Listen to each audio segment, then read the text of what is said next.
Los Angeles, CBSLA. In a letter penned Tuesday to the University of Southern California Board of Trustees, 200 faculty members asked President Max Nikias to resign in the wake of allegations USC officials may have tried to hide sexual misconduct allegations leveled against a longtime school gynecologist.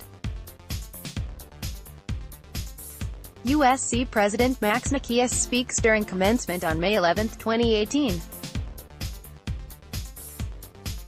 Getty Images. In the letter obtained by the Los Angeles Times, the faculty call upon President Nikias to step aside, and upon the Board of Trustees to restore moral leadership to the university. Dr. George Tyndall, 71, was a full-time gynecologist at the Yangman Student Health Center for nearly 30 years.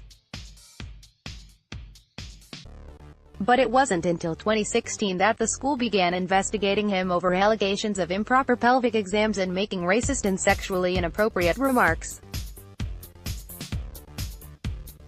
Former colleagues had questioned his methods of pelvic exams, specifically, his practice of digital insertion before using a speculum.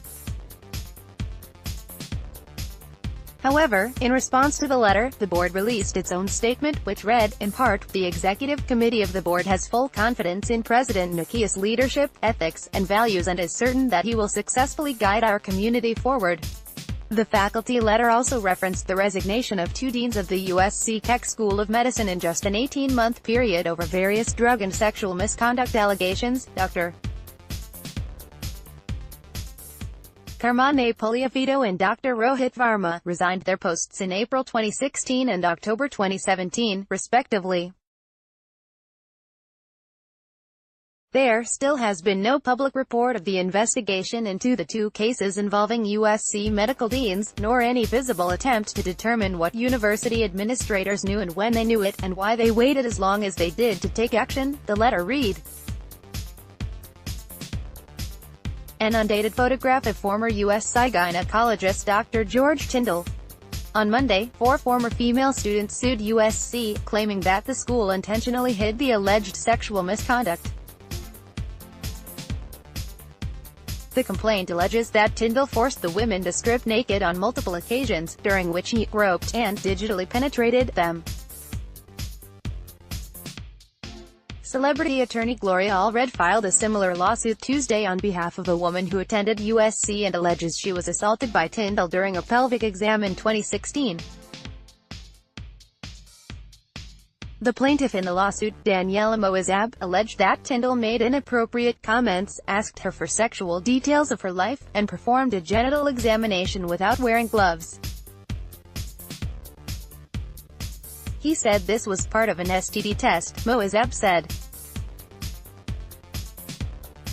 He made me feel extremely uncomfortable and violated.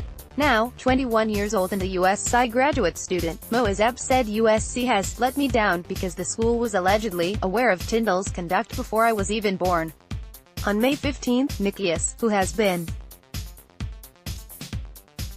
in the role of president since 2010, announced that the school's Office of Equity and Diversity received a complaint about Tyndall in June 2016 and immediately launched an investigation, which included surveying 2,500 student patients, and placed Tyndall on administrative leave. USC didn't terminate Tyndall's employment until June 2017. The LA Times had been investigating Tyndall for months prior to the university's acknowledgement Tuesday. Times reports that the school received complaints against Tyndall as early as the year 2000.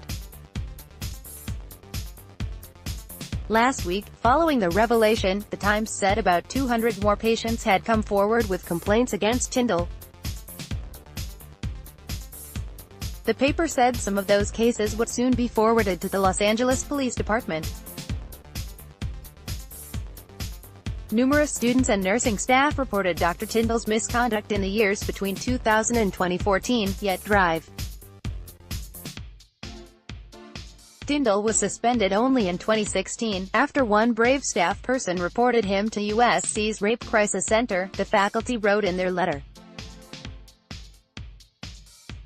Despite resigning, Tyndall did not lose his state medical license. He has never been criminally charged or even questioned by authorities. After concluding that the charges against Drive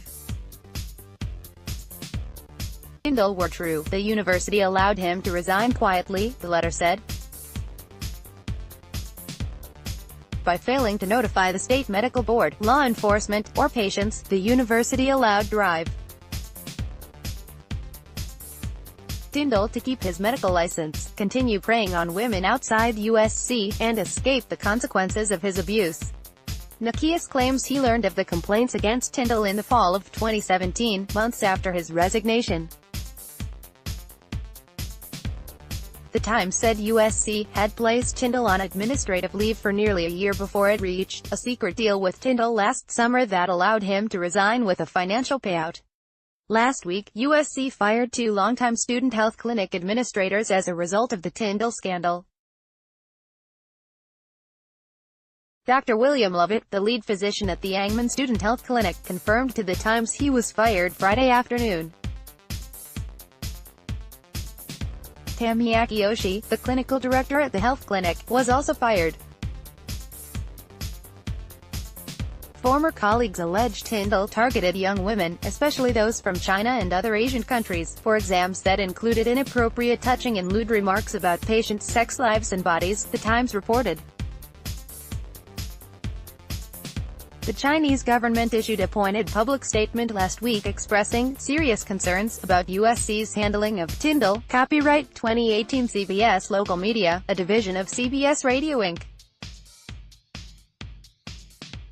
All rights reserved.